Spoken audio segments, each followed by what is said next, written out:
To my friend who's just taken on the role of Shadow Secretary of State for Wales, a fantastic opportunity for her to champion a vital part of our union. But may I ask the Secretary of State, who's newly in her place, what is she going to do to make sure that the power that brings our union together comes out of Ynys Môn, that's Anglesey to her, so that she is able to make sure that the nuclear projects that keep us safe are actually properly invested in and not dropped as they have been by this Labour government? They control both sides of the M4 now. It's about time they delivered. I wonder whether the right honourable gentleman has ever been to Anglesey, or Ynys Môn, as he describes it. I'm very eager to see new nuclear developments in North Wales, which will provide high-quality jobs across the region and drive economic growth. We recognise a nuclear future at Wilver could help deliver several of our strategic objectives, achieving net zero, energy independence and restoring economic prosperity across our nations and regions. Great British Nuclear completed the purchase of the site in June 2024, and we will make future announcements about it very soon. Jim Allister. Could the Secretary of State explain how you strengthen the union while maintaining a petitioning border in the Irish Sea at the behest of a foreign jurisdiction and under its laws? Secretary of State. I'd refer the honourable gentleman to my previous answer about the resetting of the relationship with Welsh Government, working together, respecting the devolution settlement with all devolved governments. Liz Savile-Roberts. The Secretary of State talks about respecting the devolution settlement. Mark Drakeford wrote to the Chancellor ahead of the budget asking for a review of Wales's Barnett formula for transport funding, which had fallen from 81% in 2015 to 36% in 2021. But the budget revealed a further cut in Welsh transport comparability factor, now down to 33%. How come strengthening the union under Labour means that every major rail project in England results in Wales losing out? We are having ongoing discussions, Mr Speaker, with the Welsh Government about funding flexibilities and their fiscal framework. We will deliver our manifesto commitment to work with the Welsh Government to address the outdated fiscal framework. Heavy rail infrastructure, as she knows, is not devolved in Wales like it is in Scotland and Northern Ireland, and the Department for Transport settlement provides £1.1 billion cash increase to total budget in 2025-2026 compared to 2024-2025. Glynos Meddy. Question number 4. Secretary of State. I have regular discussions with the First Minister of Wales on a range of topics, including, of course, the autumn budget. This budget has delivered for Wales for the first time in a generation. The Welsh Government are receiving the largest settlement in real terms since devolution to support public services like the NHS. And over 100,000 workers in Wales benefit from increases to the national minimum wage and national living wage each year. I'll try and squeeze it down. The Barnett form announced that the budget announced that the Barnett formula would apply to funding for agricultural, rather than the devolved government receiving a ring-fence amount. The Farmers Union of Wales say Barnettisation of funding could lead to a cut of £146 million per year, a cut of over 40%. Can the Secretary of State say if the figure is correct, and whether she believes that her government's budget has showed any consideration at all to our farming communities? Here. Secretary of State. I was very pleased, Mr Speaker, that the budget was able to protect the current farming budget for the next financial year, despite the difficult decisions we had to make because of the party's opposite trashing of the economy. Mr Griffiths, you're continuously always being a nuisance on the front bench. Please, I want you to either restrict it or go and get yourself that cup of tea. Secretary of State.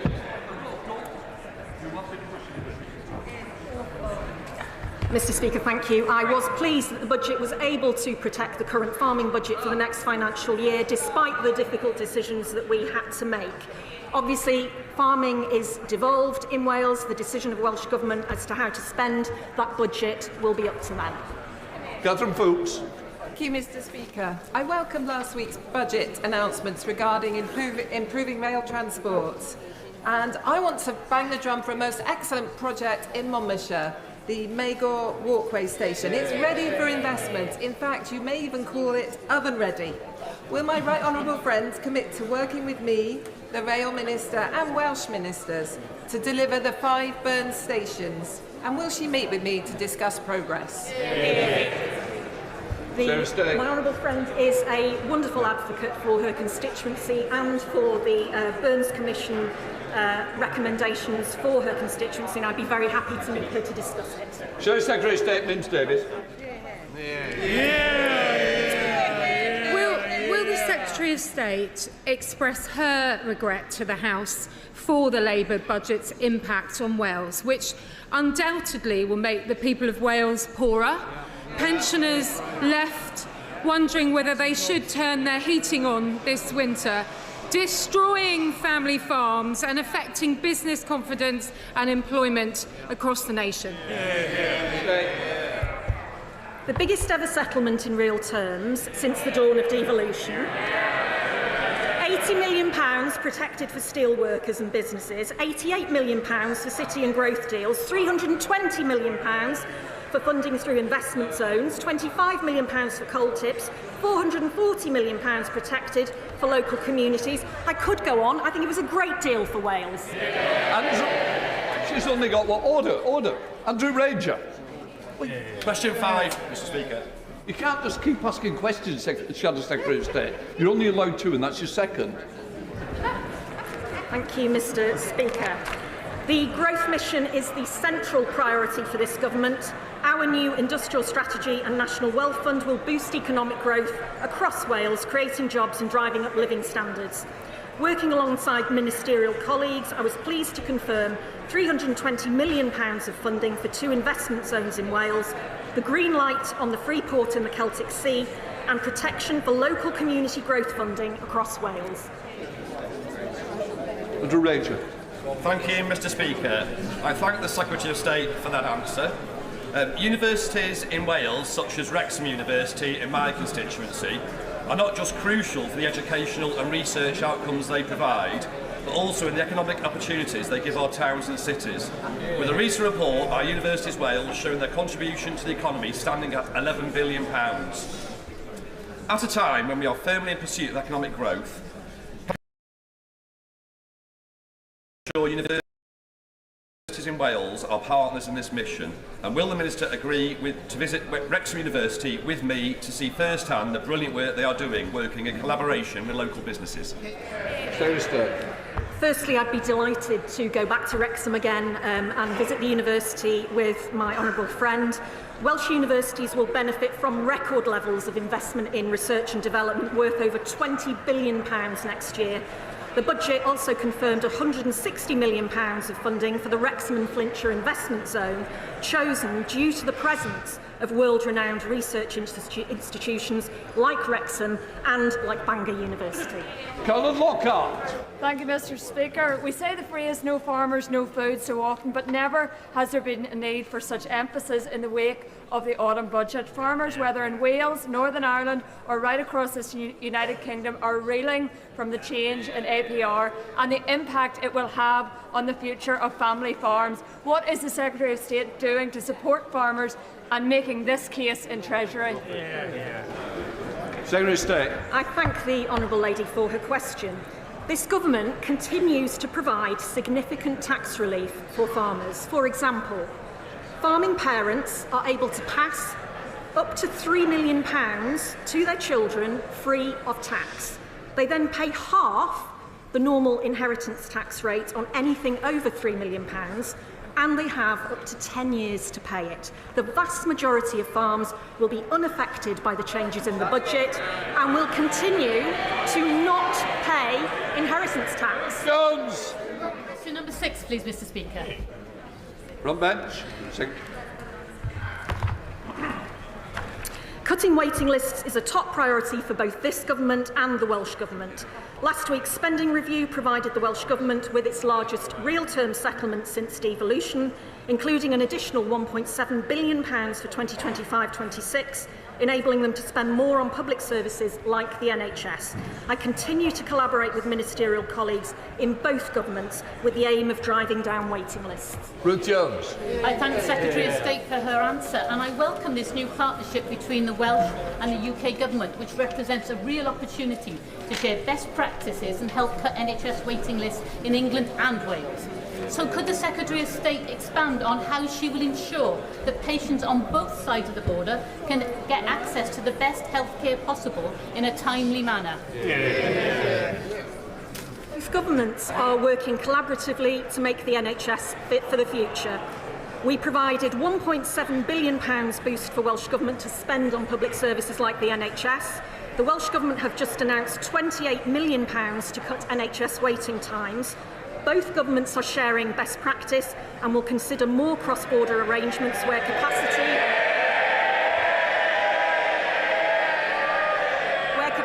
allows.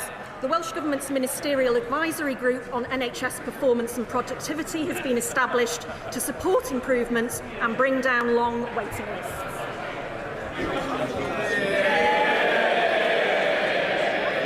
Robin Swan. Thank you, Mr. Speaker. The Secretary of State will know that health has devolved across all the nations. Can she reassure me that the Secretary of State for Health will work with the devolved health ministers to make sure that we can truly engender a national health service for the likes of mental health across this nation? Secretary of State. I know that the Health and Social Care Secretary wants to ensure that the National Health Service across all our 4 nations is fit for the future. Ms Savile Roberts. The BMA in Wales says that GP funding has decreased as a percentage of the Welsh Government's budget by over 2.6% since 2005. Trevelyan surgery in Portelli cannot afford to fill key staff roles now. Budget measures will cost them an extra £19,000. Now, the Secretary of State for Wales knows the state of the NHS in Wales. So why is she instrumental in Labour at both ends of the M4 threatening GP surgeries? Secretary of State.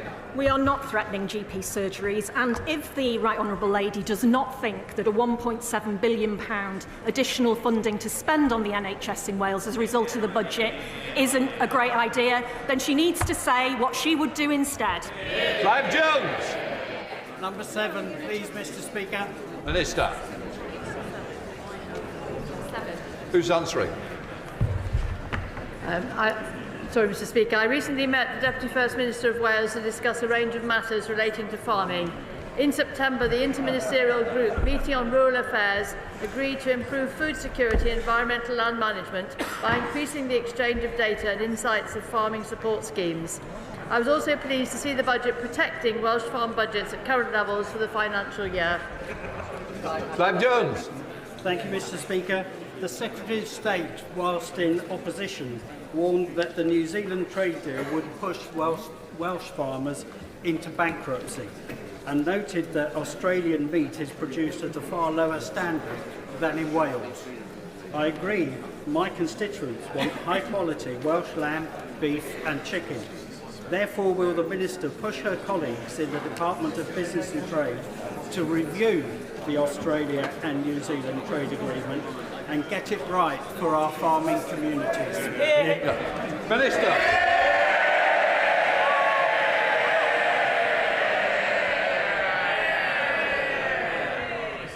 Right. Well, the honourable member will know as well as I do that the new leader of the opposition is the one who sold our farmers down the river, negotiating deals with countries like Australia, leaving our farmers open to increasing quotas of imported meat. But I can assure him that this government is committed to promoting robust standards nationally and internationally to protect consumer interests and to ensure that consumers have confidence in the food that they buy.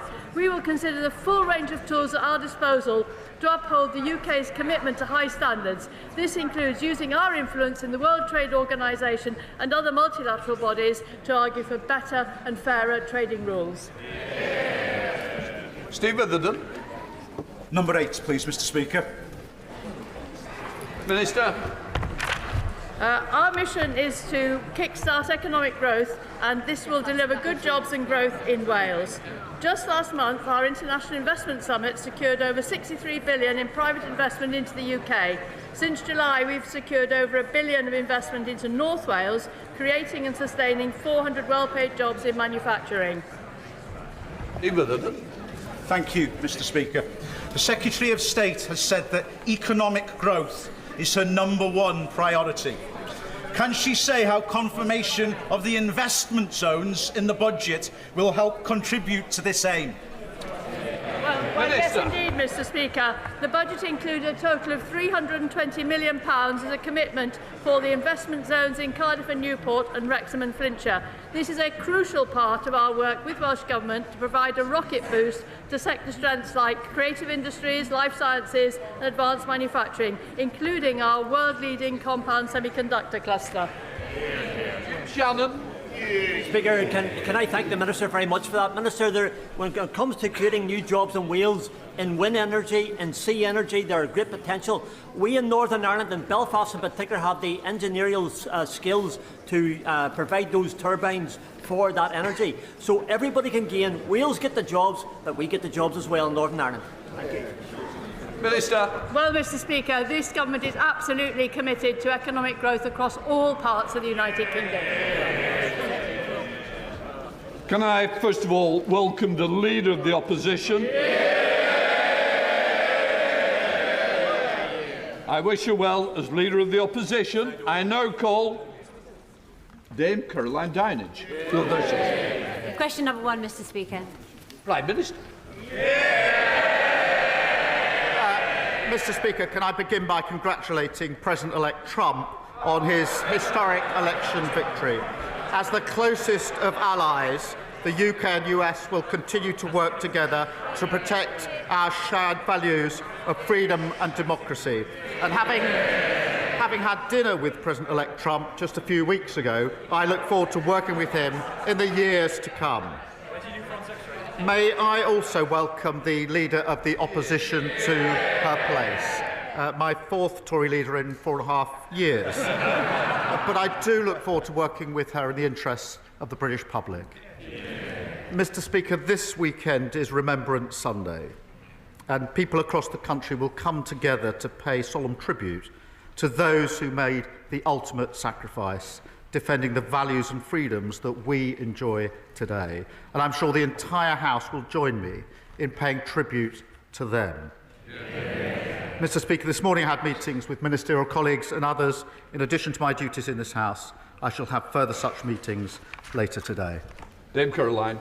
Thank you very much, Mr. Speaker. My constituent Susan is going to miss out on her winter fuel allowance this winter because she's just £10 above the pension credit threshold. So as well as losing out on this vital money to keep her house warm, she also doesn't get the £150 warm home discount. She doesn't get the £169 free TV licence or free NHS prescriptions. For the sake of a tenner, Prime Minister, is this fair? Prime Minister. Mr. Speaker, we passed a budget which was to fix the foundations of this country and to rebuild our country. And one of the issues we had to confront was the £22 billion black hole that was left by the last government. We've taken the tough decisions. That will stabilise our economy. That means we can commit to the triple lock. And that means that pensioners will be better off seeing the increase in their pension they would have been under the party opposite. Jacob Collier. Thank you, Mr. Speaker. Every week I meet hard-working families in Burton and New Toxteth who are juggling raising their children and their family finances. When they hear the party opposite and its new leader say that maternity pay has gone too far, they are terrified about what this means for them.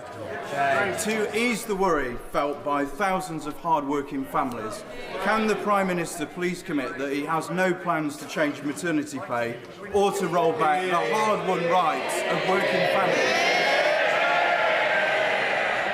Well, I thank my honourable friend for his question. He's a champion for families in his constituency. My answer is simple: yes.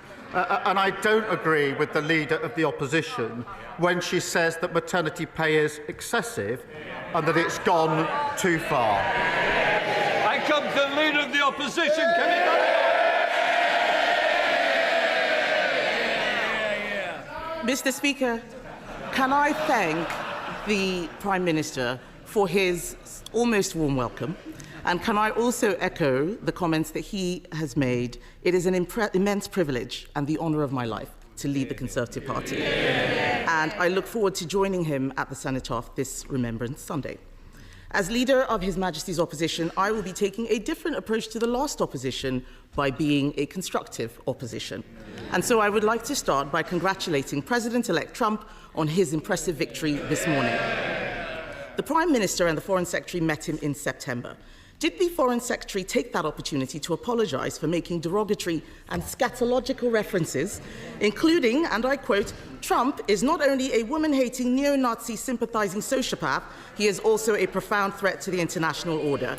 And if he did not apologise, will the Prime Minister do so now on his behalf? Mr. Speaker, there will be many issues on which the Leader of the Opposition and I disagree, but there will be issues that do unite this House on national security and Ukraine, and I do look forward to working closely with her on that, and I will provide her with the information that she needs to discharge her duties. That's the right thing for the country, and it's far more important than party politics. And the Foreign Secretary and I did meet President-elect Trump just a few weeks ago for dinner for about a couple of hours, and we discussed a number of issues of global significance. It was a very constructive exercise. Mr. Speaker, the Prime Minister did not distance himself from the remarks made by the Foreign Secretary, and I'm very sure that President Trump will soon be calling to thank him for sending all of those North London Labour activists to campaign for his opponent. Given that most of his cabinet signed a motion to ban President Trump from addressing Parliament, will the Prime Minister show that he and his government can be more than student politicians by asking the Speaker to extend? Can they show that they can be more than student politicians? Order. Mr. Perkins, I don't need to anymore. Your voice curries, it's like mine, too loud. Thank you, Mr. Speaker. Will the Prime Minister show that he and his government can be more than student politicians by asking you, Mr. Speaker, to extend an invitation to President Trump to address Parliament on his next visit? Mr. Speaker, the Leader of the Opposition is giving a masterclass on student politics. Seriously, Mr. Speaker, we live in probably a more volatile world than we've lived in for many decades. It is absolutely crucial that we have a strong relationship, that strong special relationship forged in difficult circumstances between the US and the UK. We will continue to work, as we have done in the 4 months in government, on issues of security, our economy and global conflict. Mr. Speaker, he does not answer the questions, just read the lines the officials have prepared for him. It doesn't sound like he wants to invite President-elect Trump to Parliament. He needs to look after the special relationship. The US is our single biggest trade partner. Given the risk of increased tariffs on UK exports, which threaten our manufacturing sector, will the Prime Minister commit now to continue the negotiations on our free trade agreement with the US, which the Biden administration cancelled when they came into office? Prime Minister.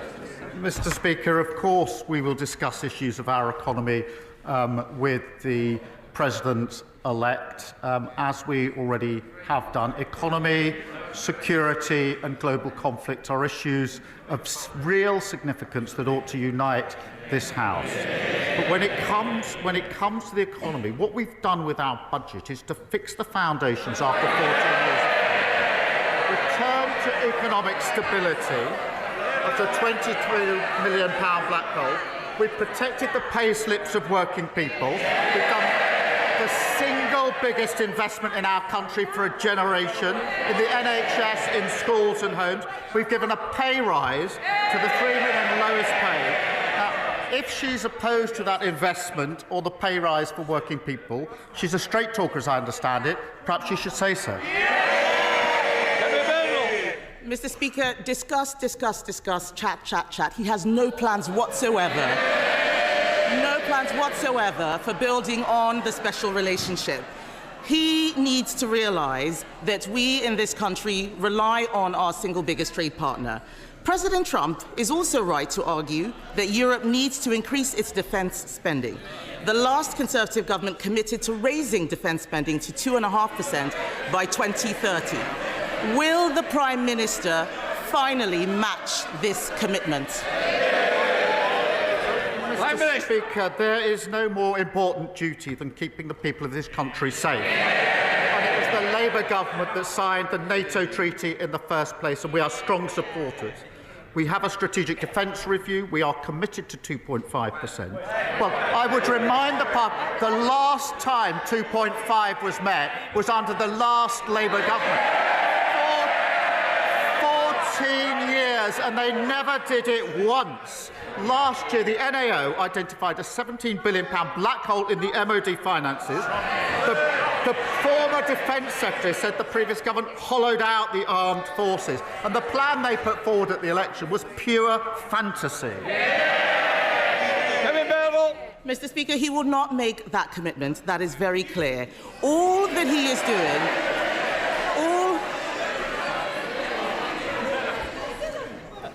I'm going to hear the questions. If the people who don't want to hear it, they can leave now. Come on. Mr. Speaker, he will not make that commitment, and yet the world is getting more dangerous. His Chancellor's budget did not even mention defence. The Chancellor's budget last week was a copy and paste of Bidenomics. It turns out that a high-spending, high-borrowing, high-inflation approach is less popular than she may have thought. May I suggest he now urge her to change course, or is he determined to be a one-term leader? Prime Minister. The one thing I learned as Leader of the Opposition is it's a good idea to listen to what the government is actually saying. I think she just said that defence wasn't mentioned in the budget. It was 7 days ago that it was absolutely clear and central to the budget, as was economic growth. We are fixing the foundations. We're giving a pay rise to millions of people. We're picking up the mess that they left, £22 billion, and a tax rise and a pay rise for working people. And I haven't heard yet her welcome that pay rise for the 3 million lowest paid workers. Does she now welcome it? Does she stick to her previous policy that it's excessive? Mr. Speaker, I was the one who raised the minimum wage last year as Business Secretary. I have a strong record on this, but we need to make sure that we balance the books. His scripted lines are showing that he has not even listened to the budget himself. So I will try a different question. Perhaps he can give something that is unscripted to the people watching. Farmers across the United Kingdom... Mr. Speaker. Order! I don't need any help. Can I just say, if somebody wants to leave, I'll be helping them do that. I'm going to hear the question, and I certainly want to hear the answer as well. So please, let's have some courtesy. Mr. Speaker, we have heard him repeat the lines on the television, fixing the foundations and so on. But what does he say, over and over again, but what does he say to farmers who are facing uncertainty about their futures as a result of the increased taxes announced by the Chancellor? I am very clear that we would reverse Labour's cruel family farms tax. What can he say now to reassure the farming community, who provide security for the whole nation? Prime Minister. I'm happy to help the Leader of the Opposition. If she's going to complain about scripted answers, it's probably best not to read that from a script.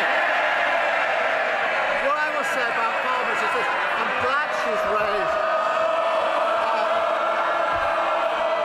I'm glad she's raised farmers, because the budget last week put £5 billion over the next 2 years into farming. That's the single biggest increase, unlike the £300 million, which was underspent under the last government. And when it comes to inheritance, the vast majority of farmers will be unaffected, as she well knows, as they well know.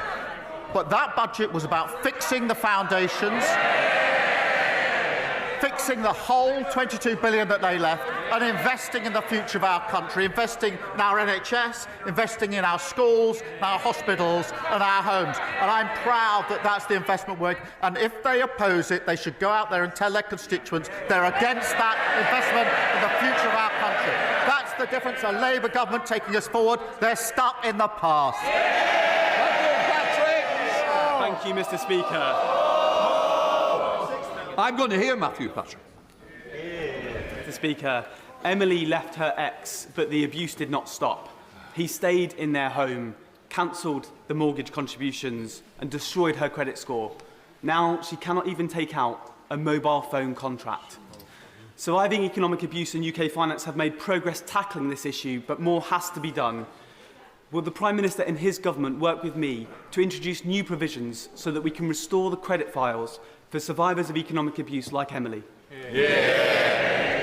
Well, I thank my honourable friend for raising this really important issue, because economic abuse has a devastating impact on victims, leaving them vulnerable and isolated. And we are committed to ending this national emergency and keeping women safe from domestic abuse, harassment and stalking. And, Mr. Speaker, that includes $200,000 this year to the charity Surviving Economic Abuse, and HMRC have launched an online tool to help charities and businesses identify and respond to economic abuse. And I'll make sure he has a meeting with the relevant minister. Leader of the Liberal Democrats, Sir Ed Davey.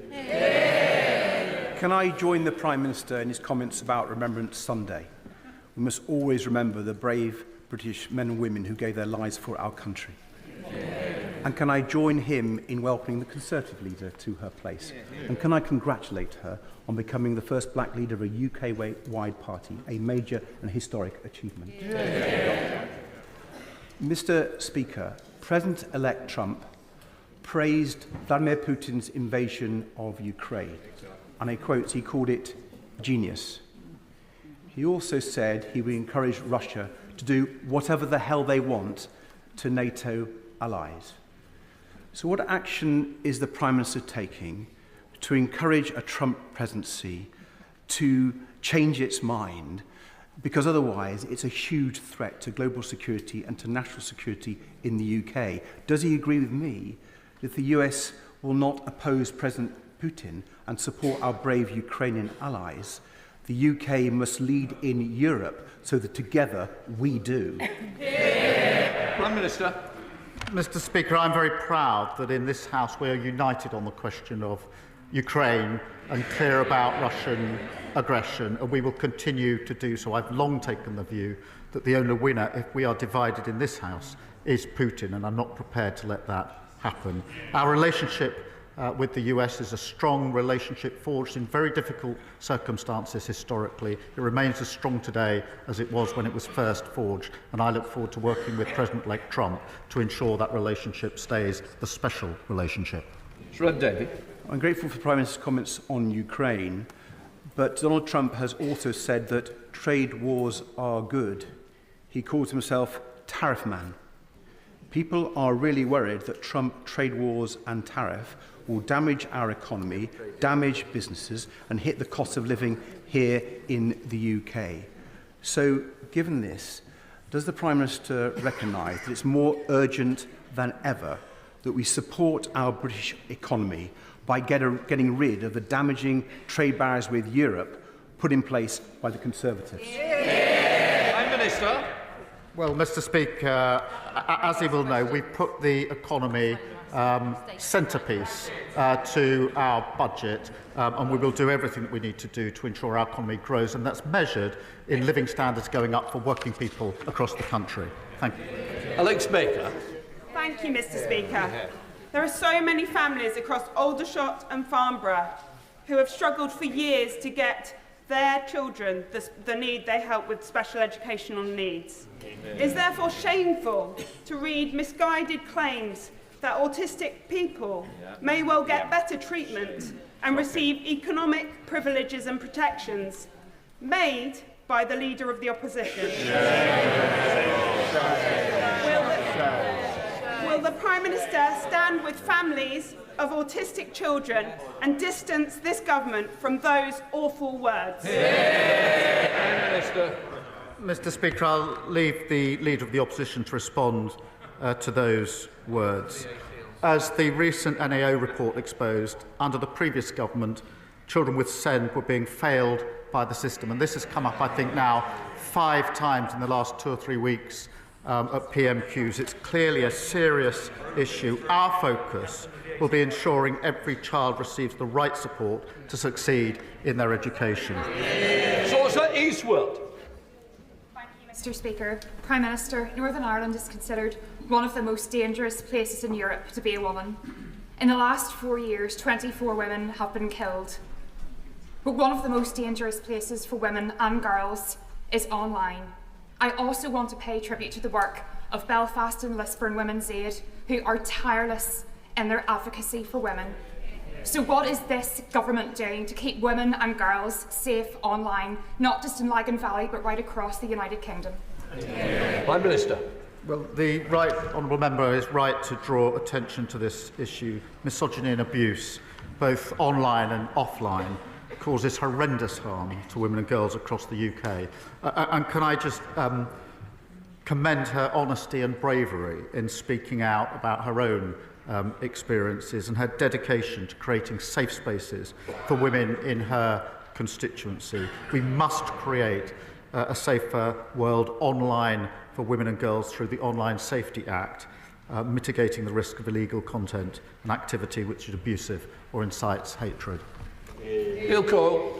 Everyone in Southwark will benefit from the positive measures in the budget last week, especially the thousands on the minimum wage getting a real terms increase to help themselves, help their families and help the economy. But the new leader of the Tory party, this week's leader, is on record as saying she wants to scrap it, having seemingly learnt nothing from July. Will the Prime Minister pledge to protect the minimum wage and increase it in this Parliament as finances allow? Prime Minister. Mr. Speaker, the last Labour government transformed the labour market with the national minimum wage, something which was opposed by the party opposite at the time. And sadly, they don't seem to have changed. I was surprised by the comments of the Leader of the Opposition. I was surprised to see the new Shadow Business Secretary say the minimum wage, and this is a quote, something legislators pass to make themselves feel good. I disagree, and I'm very proud of the fact that this Labour government has raised wages for 3 million of low-paid workers, and I expect the party opposite to welcome that. George Freeman. Thank you, Mr. Speaker. After 14 years shaping the UK's long-term strategies for life science, agri-tech, fusion and space, I welcome the government's industrial strategy. But too many of our great companies are being bought out by our competitors. To build the industries of tomorrow here, we need to unlock some of the hundreds of billions in UK pension funds in the city, only 3% of which are now investing in UK equities. With the new Lord Mayor making this a priority and the Mansion House speech imminent, will the new government commit to see through the last government's reforms to unlock British capital for British R&D growth? Well, I thank him for welcoming the industrial strategy, and I do know this is an issue close to his heart that he has spoken about and acted on for many years. The budget sees record numbers of R&D investment, with over 20 billion next year, including over 2 billion to support our world-leading life sciences sector. And through the British Growth Partnership, we'll crowd in pension funds investment to support innovative business. And we've launched our landmark pensions review to unlock the billions of investment into the UK and boost growth and living standards across the country. Thank you. Catherine Fuchs. Mr. Speaker, as the Chancellor said last week, we were left a toxic legacy by the previous government, including rivers filled with polluted waste. Will the Prime Minister put the River Wye into special measures by designating it a water protection zone? And will he meet with me and the excellent cross-border Wye Catchment Partnership to deliver their plan to clean up the Wye? Prime Minister.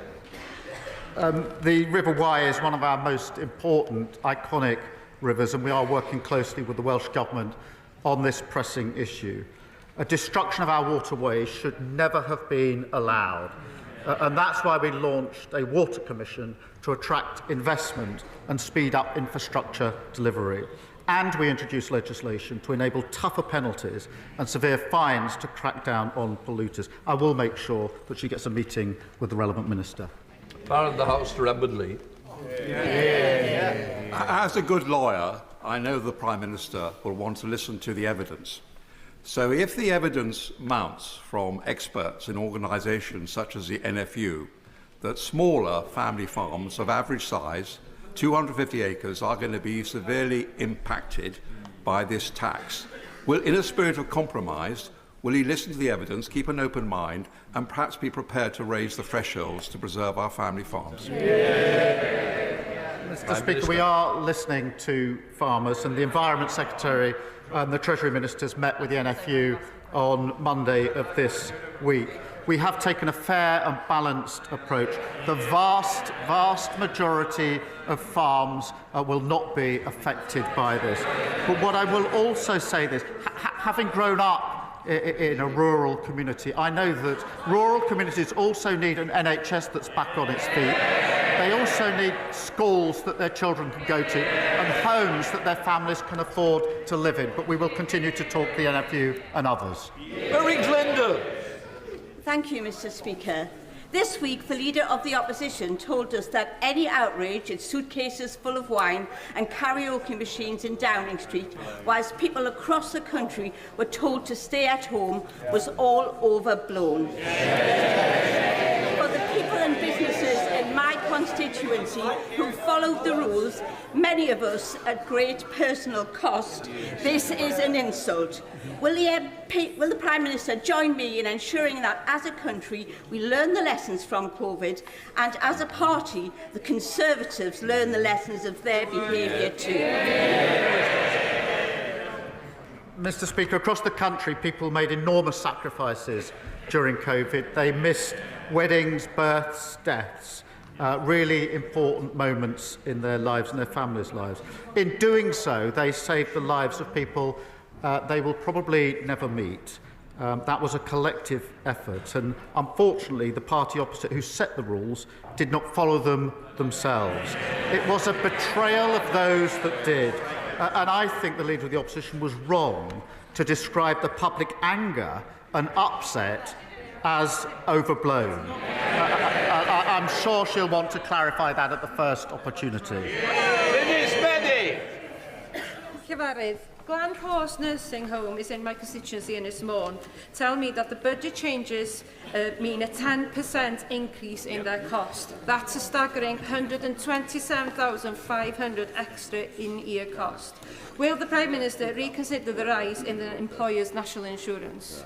Prime Minister. Mr. Speaker, what we did in the budget last week was to ensure that no one would face tax rises in their pay slip. We had to deal with the £22 billion black hole, but when we did so, we protected the smallest businesses and charities. We doubled the employment allowance to £10,500. That means that 40% of employers won't pay employers' NICs. Companies with 4 employees or less on a minimum wage will pay no employer NICs at all, and half of businesses that pay NICs will see no change or pay less after the budget. Thank you. Bill Brickle. My constituents in Bolton West were pleased to hear last week's budget prioritise investment in public infrastructure, including important projects such as the electrification of the Wigan to Bolton railway line, which will deliver more reliable and greener journeys. Does the Prime Minister agree with me that investment in the key infrastructure of towns such as Horwich, West Horton, Blackrod and Bolton is the only way to deliver economic growth and prosperity for all? Prime Minister. Well, my honourable friend is a champion for the North West, and the budget secured investment for vital transport projects to transform connectivity across the north of England and drive economic growth. And that includes completing the Wigan to Bolton electrification, a really important momentum on the Northern Powerhouse Rail. Over £5 billion to support everyday journeys for working people. By restoring economic stability, increasing investment, we're taking our country forward. Victoria Collins. Thank you, Mr. Speaker. The Swan Youth Project in Berkhamsted is an incredible drop-in centre that intervenes to bring hope and a better future to teenagers like Lex and Megan who've been facing anxiety, depression and long mental health waiting lists, as well as families coping with SEND. They've already written to the Treasury saying that they're worried about getting the funds that they need as our communities face a tough winter and grants are depleting. Parole, the manager, also assures me that she makes a mean curry and would welcome the Prime Minister. So will the Prime Minister join me to discuss their concerns and ensure that organisations in the third sector like theirs get the support that they need as they work tirelessly for our communities? Yeah. Prime Minister. She'll be pleased now. I've been to Berkhamsted a number of times. We've got very good friends who live there. And I want to pay tribute to the work of the Swan Youth Project, because too many young people, she's cited some, are struggling with mental health and not receiving the support that they need. And that's why we will recruit an additional 8,500 mental health workers and are introducing reforms to the Mental Health Act, long overdue, and that's happening today. Of course, we will also put more money into SEND, but we also need to look at reforming SEND, something that I think and hope will be supported across this House, and I'll make sure she gets a meeting with the relevant ministers about that. My right honourable friend, the Prime Minister, will know that after 14 years of Tory ideological hostility and cuts, our universities are in financial meltdown. In my own constituency of Norwich South, the University of East Anglia is having to make redundancies, as are many others. Our honourable friend, the Secretary of State for Education, has started to address the problem, but we need a longer-term solution that doesn't simply saddle more debt on our young people. So can my right honourable friend say how we can move to fix the foundations of higher education as we go forward? Prime Minister. I thank him for that question. He's right to raise higher education because we inherited a sector facing severe financial challenges. Universities have suffered real terms decline in their income, and the gap between disadvantaged students and their peers is the highest on record. We've had to take tough decisions to put that on a secure footing, but we are also taking the step of easing the living pressures by increasing the maintenance loans, which is worth £414 extra per year. Thank you, Mr. Speaker. Alex Brooke.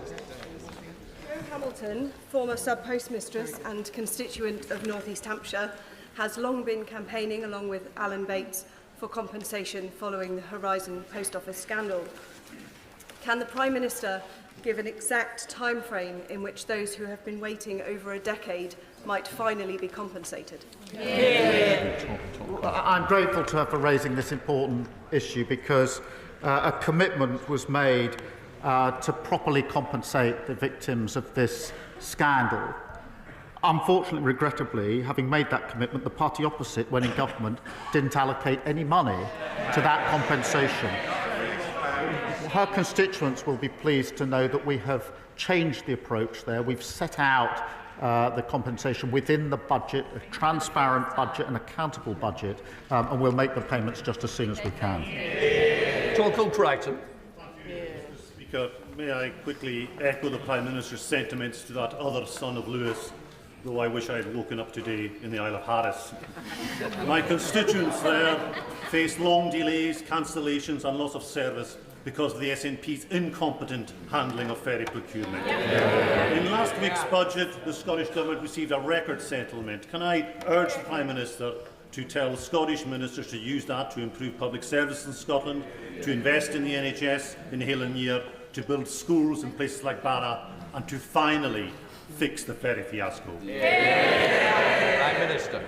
Mr. Speaker, last week in the budget we delivered the largest settlement for the Scottish Government in real terms since devolution. That includes £3.4 billion through the Barnett formula, a fuel duty freeze, an increase to the national living wage, benefiting his constituencies and all those across Scotland.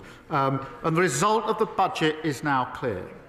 The SNP in power in Scotland have the powers, they now have the money, they've got no more excuses.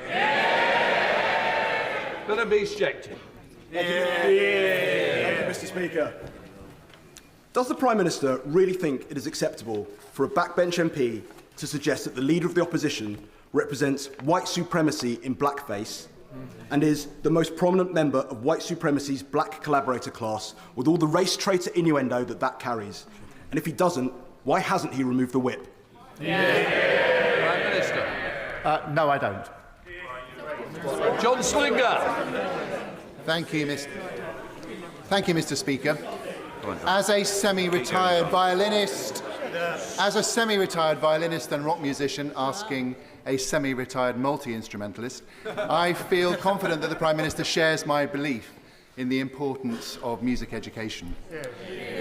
Does my right honourable friend agree with me that as we unleash the potential of our country, we must invest in the educational infrastructure of creative arts subjects so that they're accessible to all? And will he visit my constituency to see the great work of the schools there, despite the inheritance we received? Prime Minister. I'm not sure about the description semi-retired, although that may be the wish of the party opposite. But on music, what I do know from personal experience is music, the creatives and art are really important for children and young people in terms of the pleasure it gives them, the knowledge, but the working in groups and the leadership. And that's why we are determined to ensure that they are counted subjects again within the curriculum, which will encourage many more schools to provide it within the curriculum and enrich the futures of children and young people across the country. James Cleverly.